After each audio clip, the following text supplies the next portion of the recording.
नमस्कार, स्वागत है आप सबका हमारे खास कार्यक्रम देश देशांतर में। मैं हूं कवीन सचान और देश देशांतर में आज हम बात करेंगे कि असल में हमारी प्रकृति में जो पेड़ हैं उनका वजूद, उनकी ताकत और उनकी कीमत क्या है और कितनी महत्वपूर्ण है। और ये मसला अब सुप्रीम कोर्ट तक जा पहुंचा है।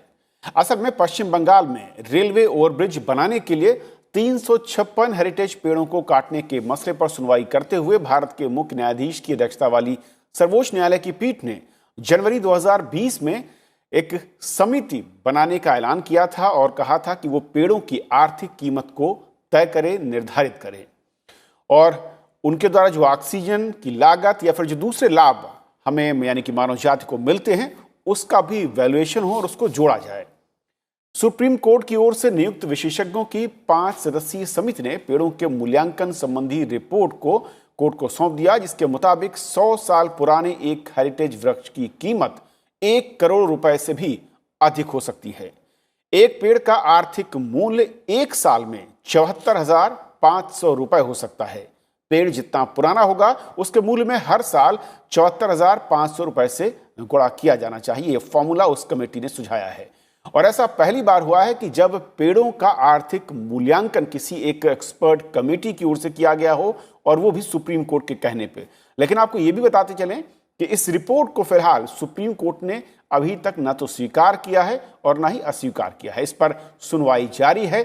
लेकिन ये अपने आप में बहुत अहम हो जाता है समझना कि जब हम नेचर, प्रकृति के नजरिए से देखते हैं, उसे बचाने की दिशा में उठाए गए कदमों और विकास के लिए उठाए जाने वाले कदमों के बीच में टकराव की बात आती है, तो फिर ये जो आकलन है ये कितना महत्वपूर्ण हो जाता है और भारत जैसे विकासशील देशों के लिए इसके मायने क्या होंगे अगर इसे हम इम्प्लीमेंट करते हैं या अपनाने की तरफ आगे बढ़ते हैं।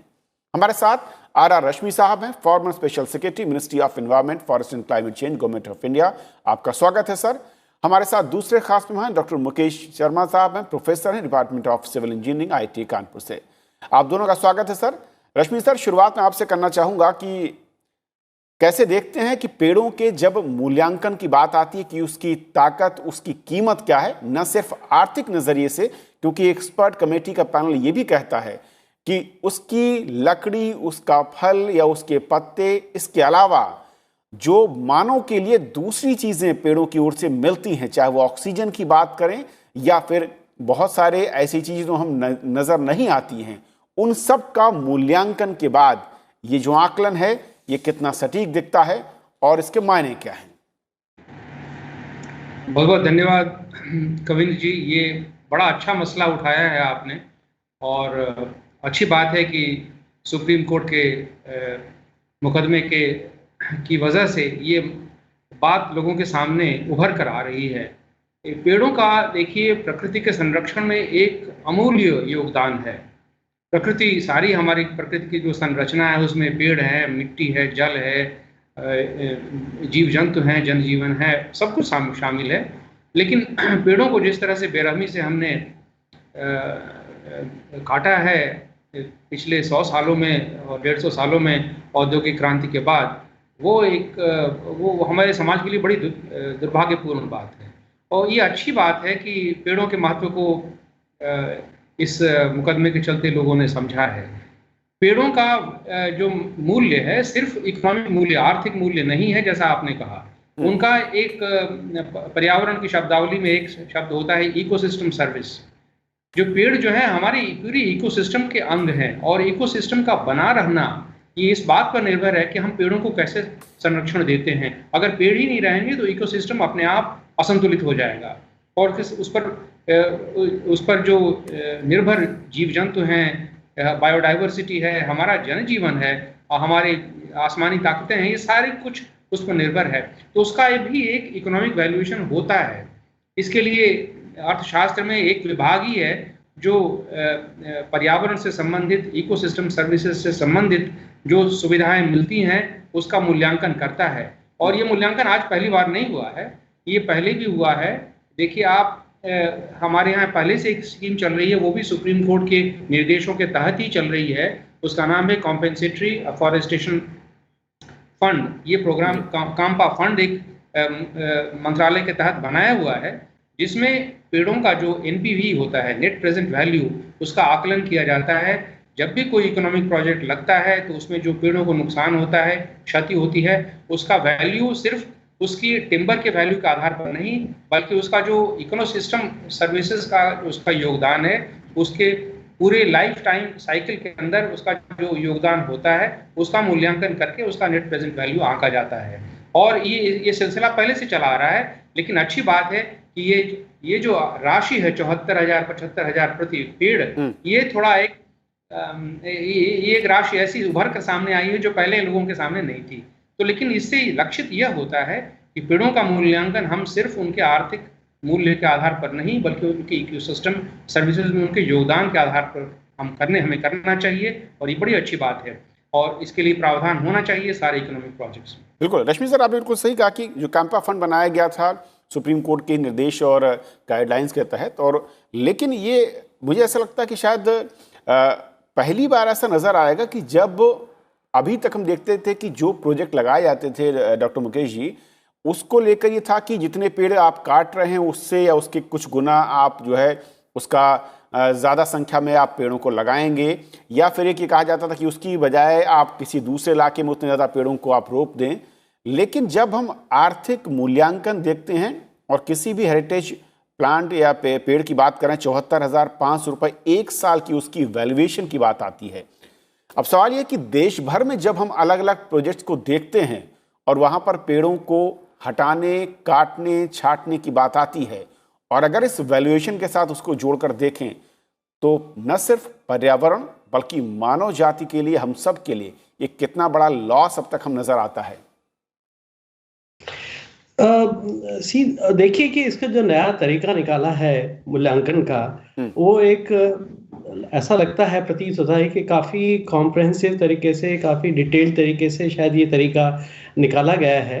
और जो खासतौर से जो पेड़ का जो मूल्य है जो आंका गया है, इसमें एक चीज मैं ऐड करना चाहूंगा, जो आज के जो आज का जो प्रेजेंट परिप्रेक्ष्य है, पेड़ों का महत्व बिल्कुल डॉक्यूमेंटेड है, उसका काफी ठीक से लिखा गया है।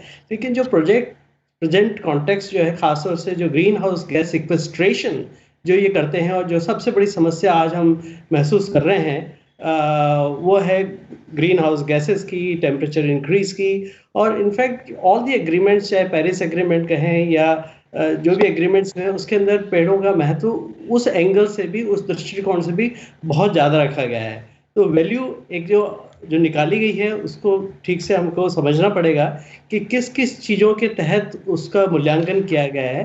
पर लेकिन एक एंगल और एक दृष्टिकोण ये भी है कि भाई राष्ट्र को भी प्रगति करनी है, तो एक मैं जो समझता हूँ एक नया रास्ता डेवलपमेंट का, और साथ साथ में प्रोटेक्शन और ट्रीज एंड फॉरेस्ट, वो हमको करना होगा। एक नया तरीका निकालना होगा जिससे कि दोनों चीज साथ साथ चल सकें, हमारा पर्यावरण भी सुरक्षित रहे, पेड़ सुरक्षित रहें, फॉरेस्ट सुरक्षित रहें, और उसके साथ साथ जो हमारी आवश्यकता है जो कि प्रोग्रेस करने की, वो भी बनी रहे, और हम एक नया सोल्यूशन निकाल सके। जो कीमत है पेड़ की, उसके कई डायमेंशंस हैं, कई आयाम हैं, लेकिन एक जो आयाम जो आज के परिप्रेक्ष्य में काफी इम्पोर्टेंट हो गया है कि जो हमारे जो फॉरेस्ट हैं, पेड़ हैं, जो हमारी जो ग्रीन धरोहर है, इसमें खास बात यह है कि this is biggest sink of the carbon. Actually जो आज हम चैलेंज जो हमारे पास में है, वो जो ग्रीन हाउस गैसेस का है, या जो टेम्परेचर राइज हो रहा है अर्थ का, तो उसका जो बिगेस्ट सिंक है वो है हमारे पास में जो है हमारे फॉरेस्ट और हमारे ट्रीज। तो उस एंगल को भी हम जरूर देखना चाहिए। दूसरा बात यह है कि जब हम इस पर्टिकुलर एंगल से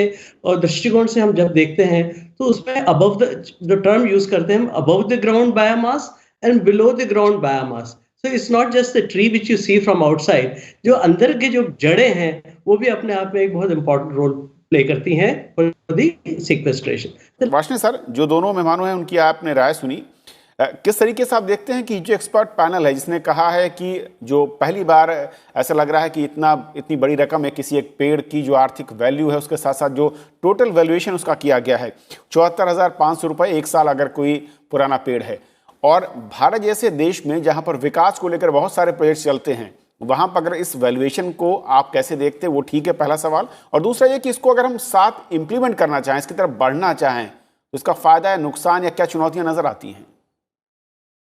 देखिए, पेड़ों का जो मूल्यांकन है उसके कई सारे ऐसी आशाएं हैं और ऐसे आयाम हैं जिनके बारे में हमें ठीक से समझना चाहिए। एक तो होती है उसकी कमर्शियल वैल्यू, कि कितनी उसके अंदर जलाने वाली लकड़ी है और कितनी उसके अंदर इमारती लकड़ी है। उस सब को कैलकुलेट करके हम निकाल सकते हैं कि एक जो वयोवृद्ध वृक्ष है उसकी क्या मूल्य होगा। लेकिन मैं समझता हूं कि ये बहुत ही अंडर वैल्यू होगी, क्योंकि उसके अंदर कई सारी ऐसी चीजें होती हैं जिससे प्रकृति का चलन होता है और उससे जो सारा जलवायु है उसका ऊपर नियंत्रण भी उसका होता है। दो तीन चीजें मैं मुख्य बताना चाहता हूं कि कार्बन फोटोसिंथेसिस के द्वारा उसके अंदर शोषित किया जाता है, जिसको हम कहते हैं कार्बन डाइऑक्साइड सीक्वेस्ट्रेशन। तो उसकी वजह से ऊर्जा के अंदर उसकी ऐसी एक प्रोसेस होती है जिससे कि ऊर्जा को वो अपने अंदर सोख लेता है। जैसे कि हम आजकल बैटरी के अंदर ऊर्जा को सोख लेते हैं, पेड़ों के अंदर ये क्षमता होती है कि सूर्य की ऊर्जा को वो अपने अंदर सोख लेते हैं। तो कितनी ऊर्जा को वो सोख रहा है उसकी वैल्यू, उतनी ऊर्जा हमको और कहां से मिल सकती है उसकी वैल्यू, और इस ऊर्जा को सोखने में या उसको एक अपने अंदर संचित करने में उसने कितनी कार्बन डाइऑक्साइड का संचय किया और कितनी ऑक्सीजन की उत्पत्ति हुई उसकी वैल्यू। ये तो हुई बहुत मोटी मोटी बातें जो कि ये ठीक है, लेकिन जो सुप्रीम कोर्ट के पैनल ने आकलन किया है 74,500 रुपए किसी भी एक साल पुराने वृक्ष की कीमत होगी। अब सवाल मेरा यह है कि क्या ये वैल्यूएशन आपको लगता है कि पर्याप्त है, ज्यादा है, कम है? और इस वैल्यूएशन को अगर हम एडॉप्ट करते हैं अपने मॉडल के साथ में तो रास्ता क्या होगा, चैलेंजेस क्या होंगे? देखिए, मैं इस फिगर के बारे में अधिक कमेंट नहीं कर सकता हूं क्योंकि मुझे पता नहीं कैसे कैलकुलेट की है, लेकिन मैं इतना अवश्य जानता हूं कि ये बहुत ही अंडर वैल्यू है, क्योंकि पौधों और एक बड़े वृक्ष की और बहुत सारी ऐसी चीजें होती हैं जो कि इस वैल्यूएशन में, इकोनॉमिक वैल्यूएशन से निकल जाती हैं। अब चिड़ियों को घोंसला बनाने के लिए पेड़ होते हैं, अगर पेड़ नहीं तो चिड़िया नहीं, चिड़िया नहीं तो बहुत सारे जीव जंतु जिनको वो खाती हैं और जिससे हम लोग सुरक्षित भी रह सकते हैं, वो सब पूरा सिस्टम खत्म हो जाता है। तो उसकी हमने कैसे कॉस्टिंग की है? तो ये कॉस्टिंग करना इतना आसान नहीं है। हाँ, अगर कोई कॉमर्शियल तरीके से देखे या थोड़ा सा अपना दृष्टिकोण व्यापक कर ले तो इनमें से कोई भी वैल्यू आप ले सकते हैं, लेकिन ये सब अंडर वैल्यूज हैं, क्योंकि हमें प्रकृति में पेड़ का पूरा सहयोग क्या है और किस तरीके से संरचना वो करता है और क्या क्या वो कार्य करता है, उन सब के बारे में पूर्ण रूप से ज्ञान होना बहुत जरूरी है और इसको इंटरलाइज करना इतना संभव नहीं है। दूसरा सवाल यह है कि क्या प्रगति के रास्ते में पेड़ एक अपने आप में बाधा खड़े होते हैं? मैं कहूंगा बिल्कुल नहीं। हमें जो प्रकृति का काम करना है और जो हमको अपने नए प्रोजेक्ट तैयार करने हैं वो इस तरीके से करें कि पेड़ों की कम से कम क्षति हो। जहां पर ओवरब्रिज बनना है, सुप्रीम कोर्ट ने जो बुधवार को हियरिंग की है उसमें जो आपने कहा कुछ राय कमोबेश इसी तरह की वहां भी चर्चा में आई जो सुनवाई हुई है। रश्मि सर, क्योंकि सुप्रीम कोर्ट ये भी कहता है सुनवाई के दौरान जब चर्चा हुई कि अगर समिति के आकलन को देखें और भले ही इसे वार्षण सर कहें कि अंडर वैल्यूड है, इसकी वैल्यू और ज्यादा हो सकती थी, लेकिन 74,500 रुपए अगर एक पेड़ की एक साल की कीमत होती है तो सुप्रीम कोर्ट में चर्चा में जज जो है वो ये भी राय रखते हैं कि इसके चलते तो बहुत सारे स्टेट, बहुत सारी सरकारें दिवालिया हो जाएंगी जिस तरीके से प्रोजेक्ट होते हैं, और प्रोजेक्ट से ज़्यादा जो कॉस्ट होगी या कई गुना कॉस्ट हो सकती है जो कि पेड़ों की हो सकती है, जहां पर तमाम प्रोजेक्ट जो हैं वो चलते हैं, खासतौर पर सड़क और बड़ी बिल्डिंगों की बात होती है। तो विकल्प क्या है, और विकल्प में क्या रेलवे या फिर पानी के यातायात की सुविधाएं उसको ज़्यादा बढ़ाने की ज़रूरत है, या कोई और मॉडल हम देख सकते हैं अगर इस वैल्यूएशन को ही हम आधार मान लें? मैं फिर याद दिला दूं कि अभी भी सुप्रीम कोर्ट ने इसे एक्सेप्ट नहीं किया है।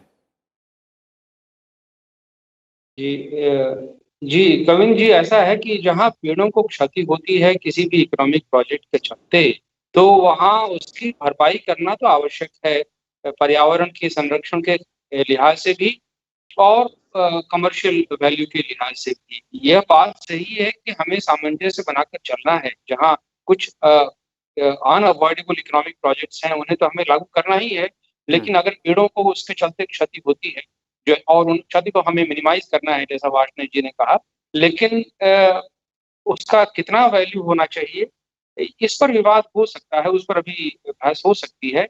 मुझे लगता है कि जो आकलन सुप्रीम कोर्ट के सामने रखा गया है प्रति पेड़ का, वो थोड़ा एनपीवी का जो कॉन्सेप्ट है उससे ज्यादा है। लेकिन यह सारे, जैसा मैंने कहा था, इकोसिस्टम सर्विसेज के वैल्यूएशन को अगर मिला करके जो कमर्शियल वैल्यू है, जो उसका कार्बन सिक्वेस्ट्रेशन, कार्बन का स्टॉक का वैल्यू है, उसमें लगा हुआ जो हमारा इकोनॉमिक खर्च है, और उसके चलते होने वाले पर्यावरण को जो फायदे हैं, मॉइस्चर रिटेंशन है, सॉइल में मॉइस्चर रिटेंशन है, सॉइल का कंसोलिडेशन है, बाकी सर्विसेज हैं, उन सबको जोड़ करके ये वैल्यू जरूर एनपीवी से ज्यादा है। लेकिन इसका विकल्प क्या है?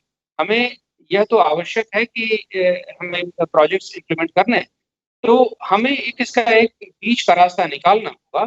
जैसे कि काम्पा फंड में होता है, जहाँ भी इकोनॉमिक प्रोजेक्ट्स लगते हैं तो वहाँ एरिया का जो विस्तार है, क्षेत्रफल के आधार पर उसका एक वैल्यू निर्धारण किया जाता है एनपीवी का।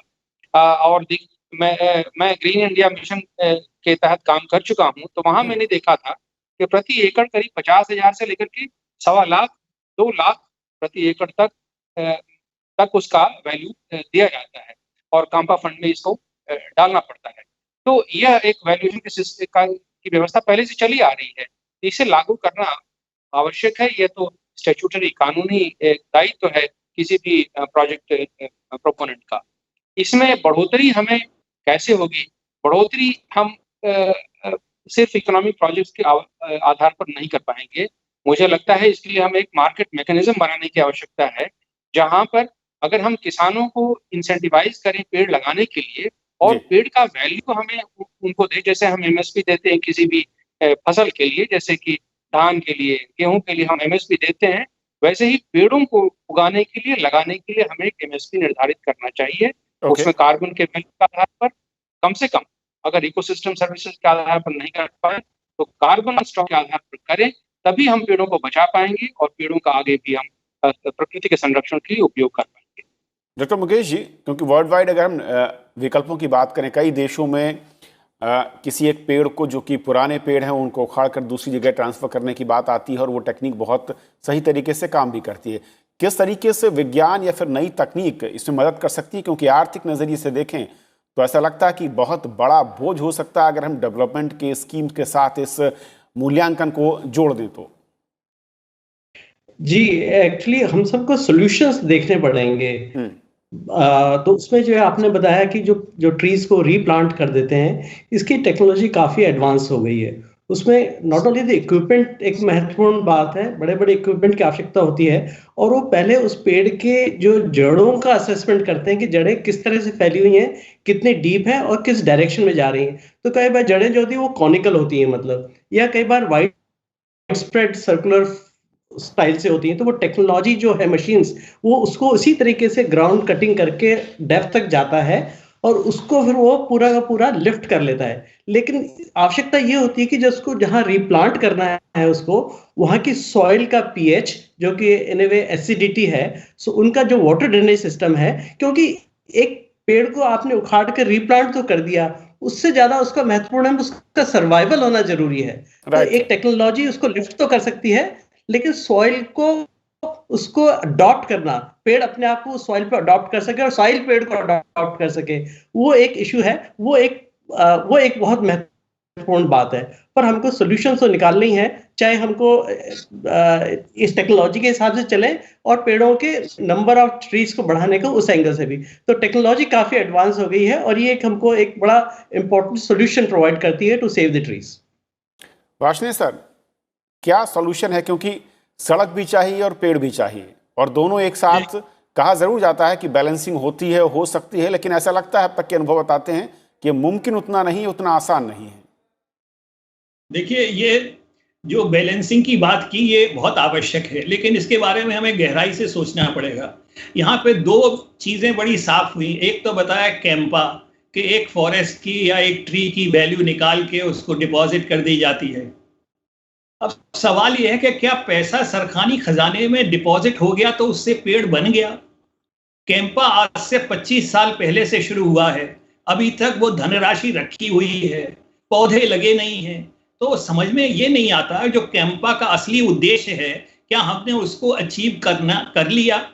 तो पहली बात तो ये है कि कैंपा के जो पूरे जो उद्देश्य हैं उनकी पूर्ति के लिए ये आवश्यक है कि कैंपा और पेड़ों को उखाड़ने से पहले वो जगह नियत होनी चाहिए, समय नियत होना चाहिए कि कब वो पेड़ लगेंगे और कब तक लग जाएंगे, और इसका एक कमिटमेंट होना चाहिए।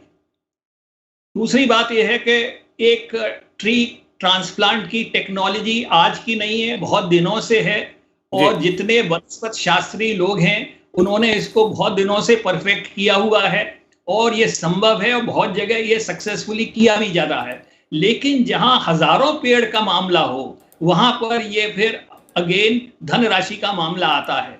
तो इससे बड़ा जरूरी है कि जब आप किसी प्रोजेक्ट को बना रहे हैं उससे पहले ही आप पेड़ों का रोपण शुरू कर दीजिए, क्योंकि जो नुकसान होगा उसकी भरपाई करना तो बड़ा मुश्किल है।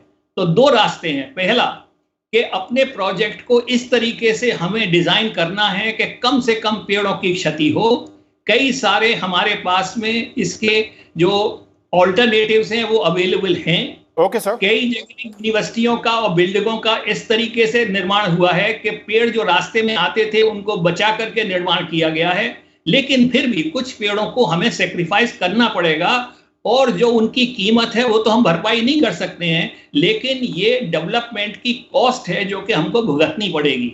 ओके वाशिंग सर, वक्त कम है, माफी चाहूंगा, आपको रोक रहा हूं, क्योंकि जैसे कि आपने कहा बहुत महत्वपूर्ण है और तकनीक का सहारा लिया जाए, वैकल्पिक जो रूट है उसके जरिए आगे बढ़ा जाए। लेकिन देखना होगा कि आने वाले जब सुनवाई जब होगी सुप्रीम कोर्ट में, तो आखिर में सुप्रीम कोर्ट क्या बड़े रास्ते या गाइडलाइंस इसको लेकर जारी करता है, और क्या जो पेड़ है उसका आर्थिक सिर्फ मूल्यांकन या फिर कुछ और नई गाइडलाइंस के साथ हम न सिर्फ वातावरण को संतुलित कर पाएं, उसकी रक्षा कर पाएं, साथ ही साथ अपने विकास के मॉडल को भी आगे बढ़ा पाएं। इसकी तरफ हम किस तेजी के साथ बढ़ पाएंगे ये देखना अहम होगा। आज फिलहाल इतना ही, नमस्कार।